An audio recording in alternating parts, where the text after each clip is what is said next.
생명 벨트입니다. 후불 카드입니다. 자, 원래는 오늘 존중받지 못하는 그대에게 2편을 찍으려고 그랬었는데 넥리온 블랙박스를 시작합니다. 어제 또 녹화를 시작합니다. 호재가 떴어요. 어제 경사가 났습니다. 주식이 어제 엄청 떨어졌죠. 엔비디아도 엄청 떨어졌고요. 그 다음에 테슬라도 떨어졌고요. 마소랑 메타도 많이 떨어졌네요. 뭐 구글이랑 뭐 이런 것들이 조금 올랐네요. 좋은 기회가 됐습니다. 또다시 투자를 할 수 있는 시기죠. 근데 이게 또 마냥 좋은 기회라고 하기만도 그런 게 요 며칠 전까지 겁나게 올랐어요. 겁나게. 지금 제가 말하는 주식들 중에 특히 엔비디아랑 테슬라는 겁나게 올랐다. 겁나게 올랐다가 오늘 푹 하고 떨어졌죠. 어제 푹 하고 떨어졌죠. 그러니까 많이 떨어졌다고 좋다고 사자고 보니까 그래도 며칠 전에 그냥 평탄할 때 샀던 것보다는 더 비싼 값에 사는 것 같더라고요. 그래서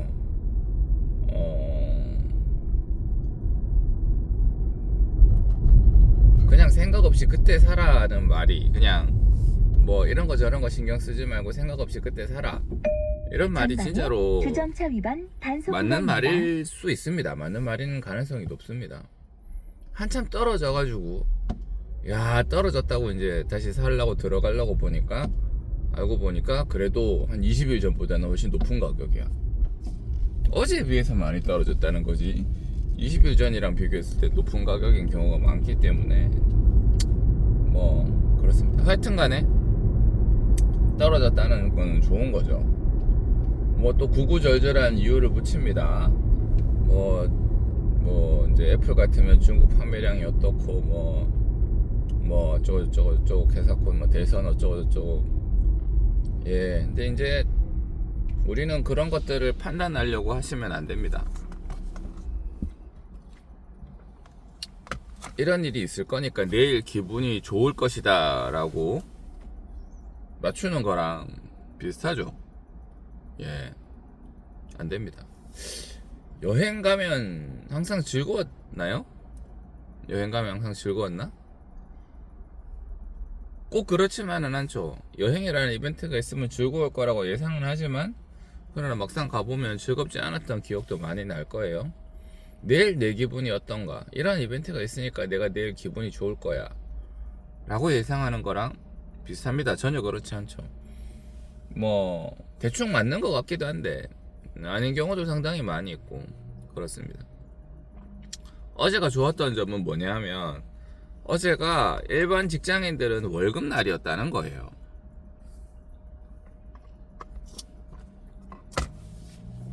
어제가 아니라 엊그저께도 사실은 좀 떨어졌었어요. 그 다음에 어제는 폭풍처럼 떨어졌죠. 확 떨어졌죠. 그러니까 어제 샀어야 됐어요. 어제 돈이 좀 있는 사람들은 뭐가 됐거나 주식들을 샀어야 했다. 그렇습니다.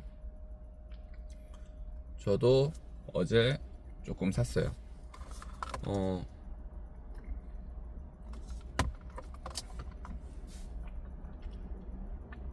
이제 와이프가 이제 어제 저희는 공금을 이렇게 모아서 관리를 하는데 공금 모아서 관리를 하다가 이제 와이프는 와이프 개인 카드로 쓰고 이제 개인 카드로 써서 나간 지출분을 저희 공금 통장에서 이제 빼나가는 형식으로 해서 이렇게 그러니까 와이프가 개인 카드를 쓰는 게 자기 개인적인 거를 쓴다는 게 아니라 공금으로 써야 될 거를 개인 카드로 쓰고 이제 공금 통장에서 돈을 빼가는 형태가 되는데 하여튼 빨리 돈 달라고 빨리 이달 어제가 말일이었으니까 10월 말일 정산 빨리 해달라고 그 왜 그러냐 그랬더니 지금 주식 많이 떨어져서 사야 된대. 예, 그렇습니다. 최근 며칠간 지난 일주일간 주식이 많이 올랐었습니다. 많이 올라가지고 슬금슬금 막 4일 5일 연속으로 오르니까 큰 돈이 된 거죠. 그래서 막 엄청난 수익이다가, 그래서 제가 어제 이제 수익 창을 보면서 이만큼 올라도 되나 싶을 정도로 올라요, 수익이, 주식이. 그러다가 이제 옛날에는 그런 거 보고 막 흥분도 하고 그랬었거든요. 야, 나가서 소고기 사 먹잖아, 돈 많이 벌었다, 이런 거 있었는데 요새는 안 그렇죠. 이게 유지가 되겠어. 이게 떨어진다, 이거 떨어진다. 그러니까 지금 올랐는 수익을 보지 말고 뭐 이거 밑에 하여튼, 그래서 주식 수나 보고 언제 더 살까 그런 생각이나 해야지, 이거 올랐다고 흥분하고 이러면 감정의 소모다, 이런 생각을 합니다. 와이프랑도 그런 얘기 자주 하고요. 뭐 이렇게 막 올랐다고 흥분하고 뭐 떨어졌다고 낙담하고 그럴 거는 아니고, 떨어졌을 때 돈 주고 주식 산다 이 생각은 하죠. 근데 이제 아까도 얘기했지만은 떨어진다는 게 그냥 떨어지는 게 아니고 올랐다가 떨어져요. 올랐다가 떨어지기 때문에, 물론 뭐 떨어졌다 올라가는 경우도 있죠.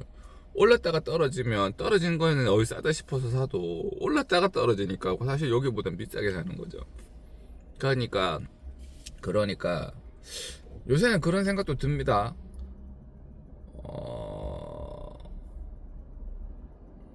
주식은 플랫2일 때, 이렇게 박스권에서 이렇게 그렇게 잔잔하지 않을 때 그때 사야 되는 게 아닌가, 그런 생각을 합니다. 내가 눈여겨봤는 주식이 확 하고 떨어질 때가 있어요. 그러니까 특별히 오르지 않은데 확 하고 떨어질 때가 있어요. 올랐다가 떨어지는 거는 뭐 우리가 그냥 어느 정도 내성이 있으니까 뭐 사지 뭐 이런데, 안 오르다가 갑자기 떨어지는 것들이 있단 말이죠. 무섭죠. 이런 거 무섭습니다. 이게 이 회사가 이제 저물어가는 신호탄인가? 그렇게 생각이 되던 때가 있어요.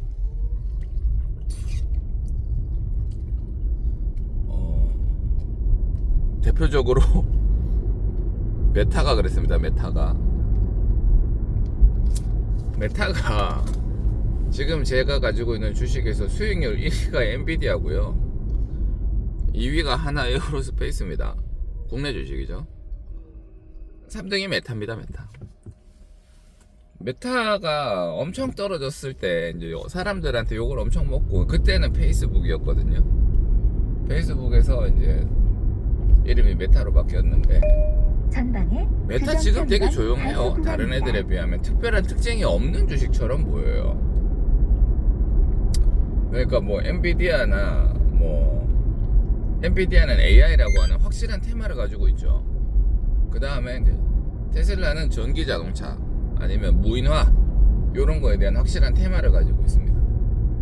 그 다음에 뭐 이제 구글이라든지 뭐 아마존 이런 것들은 이렇게 클라우드 시스템, 온라인 스토리지 시스템으로 확실한 테마를 가지고 있어요. 마이크로소프트는 이제 전통의 강호고, 마이크로소프트는 이제 다양한 영역에서, 마이크로소프트는 또 챗GPT랑 이렇게 해서 AI에 대한 계속 그런 컨셉을 계속 제시하고 있는데, 메타는 그런 색깔이 강하지 않습니다. 메타는 인스타로 돈 벌고 있죠. 페이스북은 요새 뭐 그렇고 인스타로 돈 벌고 있죠. 인스타로 돈 벌고 있고, 뭔가 잘 모르겠어요. 얘들의 이제 앞으로 미래 주력 상품이 뭔지. 그러니까 뭐 이제 AI 조금 하겠다고 이제 이렇게 뻐꾸기를 날리고 있는 상태인데, 그런데 그것도 명확하지 않죠. 그러면 메타 우리가 투자할 돈은 한정되어 있고, 그러면 뭐 갑자기 메타가 AI를 한다고 우리가 거기에 신경 쓸 거냐. 지금 엔비디아랑 마이크로소프트랑 쟁쟁한 애들이 많은데, 메타가 갑자기 AI를 한다고 하면 거기다 할 거냐. 애플은 핸드폰이랑 이제 이런 모바일 소프트웨어랑 모바일 하드웨어에 절대 강자니까 그것도 확실한 자격축을 갖고 있는데 거기도 또 뭐 AI 한다고 뭐 그러고. 그래서 메타는 뭔가 좀 이렇게 또렷한 뭔가가 없어 보여요. 그래요. 그래서 메타가 사람들한테 그렇게 매력적인 주식이 아닌 것 같아요. 제가 볼 때는. 그 다음에 주식도 비쌉니다. 근데 쟤한테 수익률 넘버 3라고요. 왜 그런가 몰라요. 왜 그런가 몰라요. 딱 그렇게 이빨 잘 털고 이래 창창하던 테슬라는요, 수익률로 따지면 지금 메타한테 게임도 안 됩니다. 물론 뭐 제가 테슬라에 계속 돈 투자를 했고 그 다음에 메타에는 어느 수준부터는 더 이상 돈을 넣지 않았기 때문에 그런 것도 있겠죠. 수익률만 오르는 거겠죠. 투자 금액이 너무 크지 않고 중간에 끊었으니까 그런 것도 있겠지만 뭐 하여튼 그렇다는 겁니다.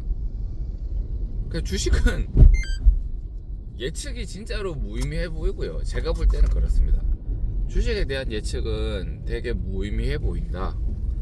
그리고 떨어졌을 때 질려서 팔거나 하는 행위는 역시나 우리처럼 장기 투자를 목표로 하는 개미들에게는 매우 해로운 방식이다 라고 하는 거죠. 뭐 뻔한 얘기입니다. 그 다음에 이제 지난번이랑 다른 내용이 있다면, 확 떨어졌을 때가 뭔가 염가로 사는 것 같아도 더 과거로 진행돼 보면 그때보다 더 올랐는 가격으로 사는 거예요.